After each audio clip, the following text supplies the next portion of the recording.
নমস্কার। সনাতন ধর্মে ভগবানকে ভোগ নিবেদন করা আমাদের নিত্যদিনের পূজার এক অবিচ্ছেদ্য অংশ।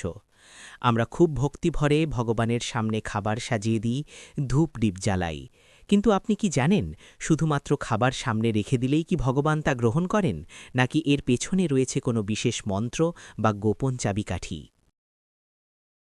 আজকের ভিডিওতে আমরা জানব ভোগ নিবেদনের সময় ঠিক কোন মন্ত্রটি উচ্চারণ না করলে ভগবান সেই অন্ন গ্রহণ করেন না, এবং কেন এই মন্ত্রটি এত গুরুত্বপূর্ণ। ভিডিওটি শেষ পর্যন্ত দেখুন, কারণ শেষে থাকছে ভোগ নিবেদনের সঠিক ও সহজ নিয়ম। বন্ধুরা, সবার আগে আমাদের বুঝতে হবে, ভগবান কি আমাদের মতো ক্ষুধার্ত? না, তিনি হলেন পূর্ণ ব্রহ্ম। তার কোনো কিছুর অভাব নেই। গীতায় ভগবান শ্রীকৃষ্ণ বলেছেন, পত্রং পুষ্পং ফালং তোয়াং, অর্থাৎ ভক্তিভরে কেউ যদি আমাকে সামান্য জল বা একটি তুলসী পাতাও দেয়, আমি তা গ্রহণ করি। ভগবান আমাদের দেওয়া খাবারের স্বাদ গ্রহণ করেন না, তিনি গ্রহণ করেন আমাদের ভাব বা ভক্তি।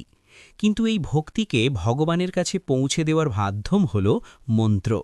মন্ত্র মানে হল যা মনকে ত্রাণ করে বা শুদ্ধ করে। আমরা যখন বাজার থেকে চাল, ডাল বা ফলমূল কিনে আনি, তার সাথে জড়িয়ে থাকে অনেক মানুষের স্পর্শ এবং কর্মফল। মন্ত্রপাঠের মাধ্যমে সেই খাবার শুদ্ধ হয় এবং জড় বস্তু থেকে প্রসাদে রূপান্তরিত হয়। শাস্ত্রমতে নির্দিষ্ট মন্ত্র উচ্চারণ না করে ভোগ দিলে তা কেবল অন্নই থেকে যায়, প্রসাদ হয় না, আর ভগবান সেই অশুদ্ধ অন্ন গ্রহণ করতে বাধ্য নন। তাহলে সেই শক্তিশালী মন্ত্রটি কি? চলুন জেনে নিই। বিশেষ করে বৈষ্ণব মতে বা সনাতন রীতিতে প্রধানত ৩টি মন্ত্র উচ্চারণ করে ভোগ নিবেদন করতে হয়। ভগবানকে ভোগ নিবেদনের সময় প্রথমে গুরুবর্গকে স্মরণ করতে হয়, তারপর মূল মন্ত্রটি বলতে হয়। নমো ব্রহ্মণ্য দেবায় গো ব্রাহ্মণ হিতায় চ জগদ্হিতায় কৃষ্ণায় গোবিন্দায় নমো নমঃ। সবচেয়ে গুরুত্বপূর্ণ এবং বহুল প্রচলিত মন্ত্রটি হল নমো ব্রহ্মণ্য দেবায় গো ব্রাহ্মণ হিতায় চ জগদ্হিতায় কৃষ্ণায় গোবিন্দায় নমো নমঃ। এই মন্ত্রের অর্থ হল, যিনি ব্রাহ্মণ ও গাভীকুলের হিতকারী এবং সমগ্র জগতের কল্যাণকারী, সেই গোবিন্দ বা শ্রীকৃষ্ণকে আমি বারবার প্রণাম জানাই। এই মন্ত্রটি ৩ বার উচ্চারণ করে জল ছিটিয়ে বা ঘণ্টা বাজিয়ে ভোগ নিবেদন করতে হয়। আর যদি আপনি এত কঠিন সংস্কৃত মন্ত্র বলতে না পারেন, তবে চিন্তার কোনো কারণ নেই।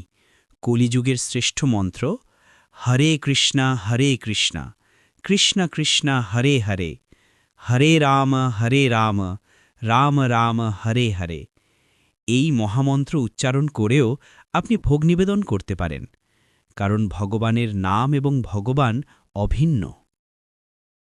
তবে মন্ত্রের সাথে সাথে কিছু নিয়ম মানা জরুরি। ১. শ্রীকৃষ্ণ বা বিষ্ণুর ভোগে অবশ্যই তুলসী পাতা দেবেন। তুলসী ছাড়া তিনি ভোগ গ্রহণ করেন না। ২. ভোগ নিবেদনের পর অন্তত ১০-১৫ মিনিট অপেক্ষা করবেন, যাতে ভগবান বিশ্রাম নিয়ে আহার করতে পারেন। ৩. এই সময়ে ভোগের থালাটি ঢেকে রাখবেন এবং অন্য কাজে মন না দিয়ে প্রার্থনা করবেন। মনে রাখবেন, মন্ত্রের শুদ্ধ উচ্চারণের চেয়েও বেশি জরুরি আপনার মনের ব্যাকুলতা। ভগবানকে বাড়ির সদস্য মনে করে খেতে দিন, তিনি অবশ্যই আপনার দেওয়া ভোগ গ্রহণ করবেন।